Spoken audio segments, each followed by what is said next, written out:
I bought my house because of the lake, plain and simple. I wanted the kind of quiet mornings people put on postcards, the kind where you can hear your own coffee cooling and a loon calling like it owns the sunrise. And for a long time, that's exactly what it was every weekend, spent with a rod in my hand, my kayak slicing the glass, neighbors waving from across the water, and life feeling for once uncomplicated. Then one morning I woke up to the clatter of chains and the low, obscene roar of engines, and when I walked to the window, there was a barge being towed across my lake, a barge carrying something that did not belong in my view. Not on the water I bought a house for, not in the hush I'd paid good money to protect. At first I laughed it off like maybe it was a film shoot, maybe a city project, laughable optimism that evaporated fast when the barge parked, and men in hard hats began to set down beams and panels and concrete blocks.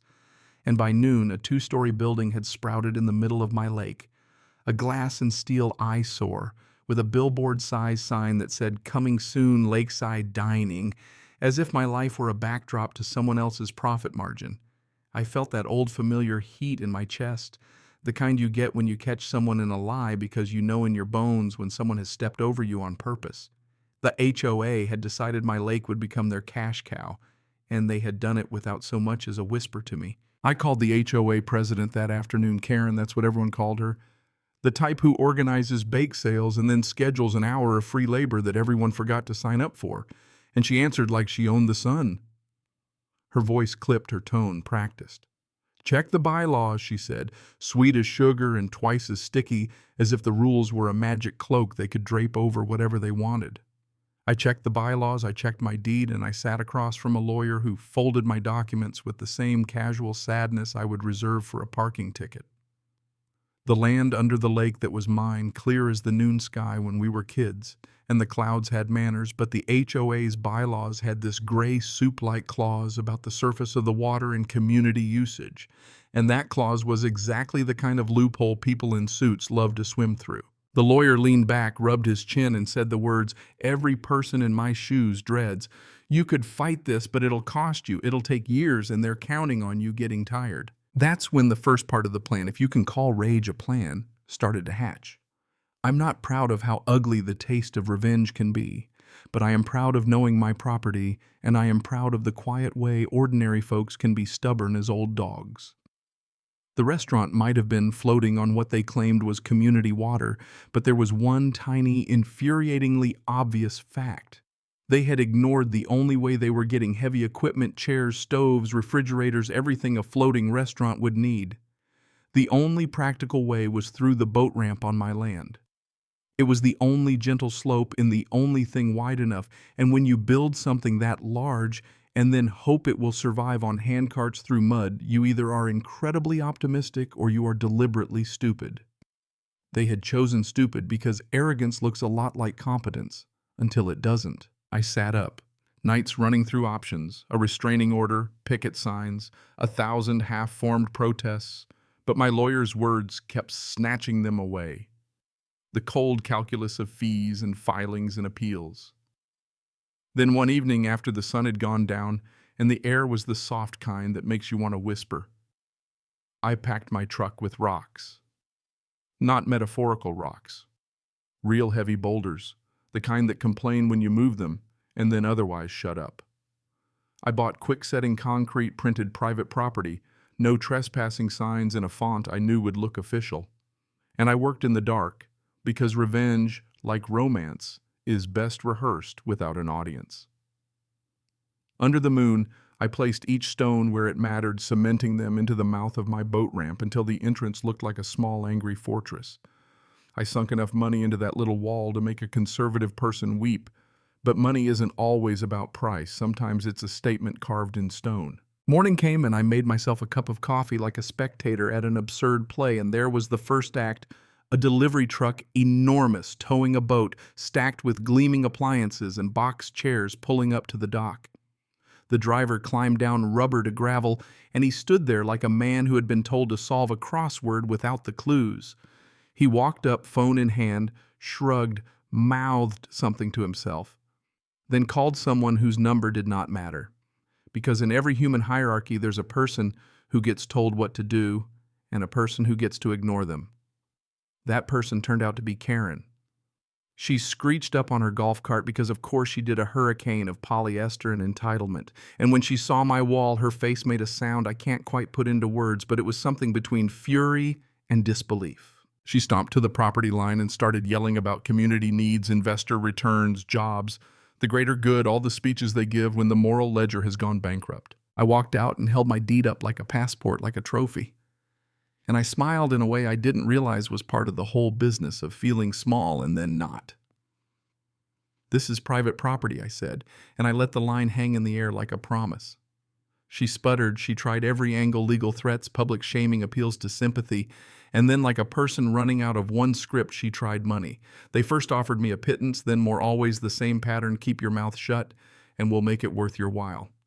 I declined not because I'm particularly noble, but because there's a certain satisfaction in silence that money can't buy, the silence of a lake that is yours again, the whisper of leaves that belong to you. When their offers reached ludicrous numbers, they called a special HOA meeting, the kind you schedule when your calendar is as empty as your conscience, and they offered me a package that read like a ransom note with a smile. I pretended to consider it because theater matters, and then I said no because selling the ramp would have been like selling the key to my own front door. Here's where things went sideways for them, and truthfully where the twist of the tale makes the story worth telling: a young man who worked on the construction crew, not some corporate suit but a kid with oil on his hands and a dog-eared music playlist who'd been hauling boxes onto the barge, walked up to me one morning while I was sweeping the porch. He looked like a guy who'd swallowed the wrong pill of guilt and shame. "Sir," he said, voice small, "they told us to make it happen whether it was right or not. But I saw records, they lied about permits, they cut corners on the environmental reports."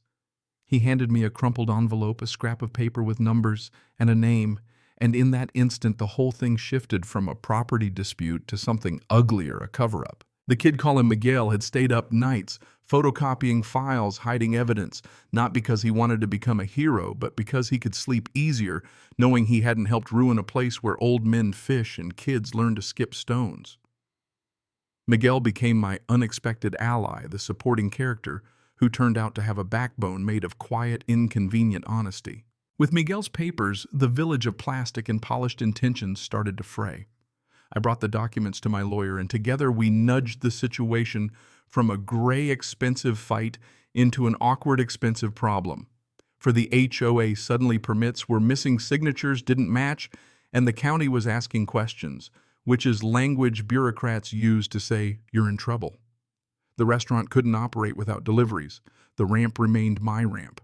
Their investors' business plan began to look like a sinking ship, and they discovered to their cost that arrogance doesn't pay taxes, or at least it doesn't pay the kind of taxes that make investors comfortable. They tried one last gambit: public outrage, social media posts, the usual theater. But the community had watched the slow-motion dismantling and had seen the lake when it was quiet, and they sided quietly with the person who'd kept his launch intact. Watching the construction get taken apart was a lesson in slow, almost surgical defeat.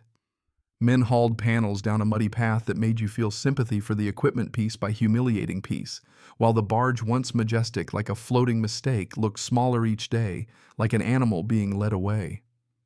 The noise that had hollowed out my mornings became part of the history. I would tell a chapter that ended with silence. The day they towed the last fragment away, the lake exhaled. The water settled into the shape I remembered, and for the first time in months, the only sounds were frogs negotiating the night and a breeze that smelled like clean things. Karen stopped answering her phone, which might be the best sound of all. And the HOA learned the hard way that you don't get to redraw property lines with a construction permit and a smile. If there's a moral here, and I'm not one to stand on a soapbox, it's that power looks formidable until someone decides to be quietly stubborn, and that the law, for all its slowness and clumsiness, still has ways of catching up when people forget that property and people are not the same as profit. Also, never underestimate the kid who carries the boxes. Courage doesn't always wear a suit. The lesson landed not as a sermon, but as a small, sharp realization I felt the night I sat on my dock and watched the moon ripple on water that was finally mine to see, thinking how easily ordinary things can be taken and how satisfying it is when they come back. So did I get revenge, I suppose? So not the movie kind with fireworks and confessions shouted in the rain, but something calmer, and to me far more delightful, the slow reclamation of peace, the sight of my shoreline intact, the knowledge that someone who tried to push people around learned the cost of underestimating them. And now I want to know what you think. Was I justified in blocking that ramp and turning a legal gray area into a personal stalemate, or did I go too far? Play judge by myself. Tell me your stories. Have you ever had to stand up to an HOA, a committee, a boss who thought corners were for everyone but them? Drop it in the comments. Share what you do. And if this made you nod, hit like, subscribe for more messy little victories, and tell me, where do we draw the line between protecting our homes and protecting our heads from turning into something ugly when we're pushed?